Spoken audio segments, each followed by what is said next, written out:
coisas que quando eu me formei não existia, né? Agora, pra gente concluir, qual conselho você daria para quem está começando na vida adulta, lidando com o ambiente escolar e profissional? Eu acho assim, você não precisa se matar de estudar, por exemplo, fazer medicina tem que estudar 8 horas por dia, não.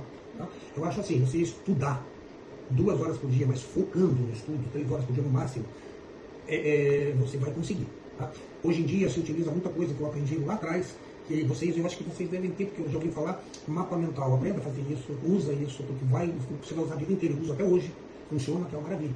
E saiba que qualquer profissão, para você se destacar, se você não tiver, você tem que ter o conhecimento, isso é fundamental, tem que transmitir confiança do conhecimento que você tem, que não adianta eu saber, mas meu paciente não entender que eu sei o que ele está procurando.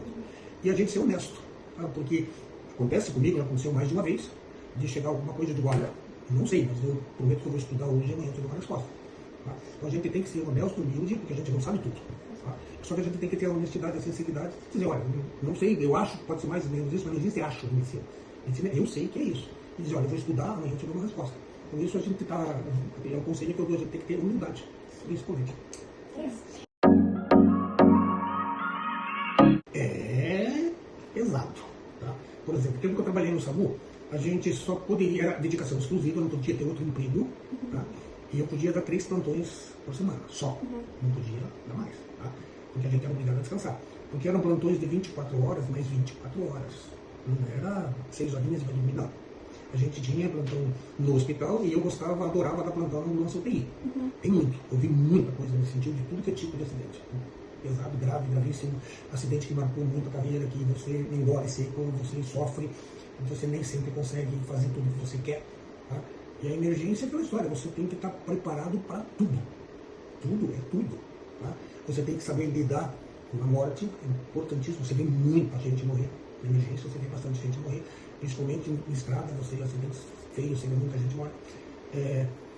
E você tem que estudar mais. O que mais te limita na medicina, na emergência principalmente? Você se acostumar com o sangue. Tá? Talvez você não entenda o que eu estou falando, você nunca viu. Porque tem gente que desiste no meio da faculdade quando vê ou entra e sente o cheiro do sangue. Sim. Tá? Porque é bastante desagradável. Tá? E impacta bastante. Imagina. Mutilação impacta bastante.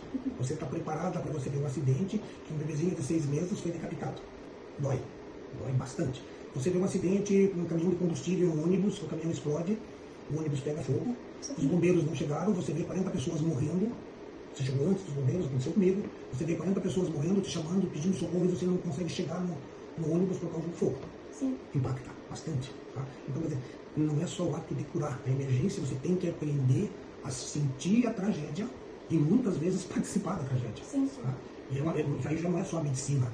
Aí entra a parte psicológica, a parte mental, a parte de fé, a parte de religiosidade, é tudo. Né? A medicina é muito gratificante, é muito gostosa. A emergência é uma coisa assim que é fantástico, tá? Mas é cansativo, tá? E é muito traumático, bastante traumático. Talvez depois de formado, que eu mais aprendi coisas diferentes, tá? Porque você nunca sabe o que você vai atender. Por exemplo, quando chama uma ambulância, estamos com uma emergência aqui. Tem que ser preparado. Você não sabe se é uma criança engasgada, se é um parto, se é uma crise nervosa, se é um infarto, você não sabe. Nem sempre você sabe. Então você tem que estar preparado para tudo. Tá? E às vezes o pior de tudo é quando você está na ambulância UTI, que chama a polícia rodoviária e diz, olha, tem um acidente com carreta, tem 4, 5 carros no quilômetro total. Não tem tempo de você conversar e quem está lá não sabe. Então você vai sabendo que tem coisa bastante grave, mas você nunca sabe de antemão o que é. Você vai descobrir na hora. Aí vem uma coisa que é bastante difícil. Às vezes você, sendo a primeira ambulância a chegar, você é o único médico. Tá? Quem é que você vai atender primeiro? Exatamente. É uma coisa que você tem que ter esse feeling que tem que optar. E acontece. Tá? Às vezes a gente tem um azar de ser o primeiro médico a chegar. Para que você se dê bem. Muito obrigada.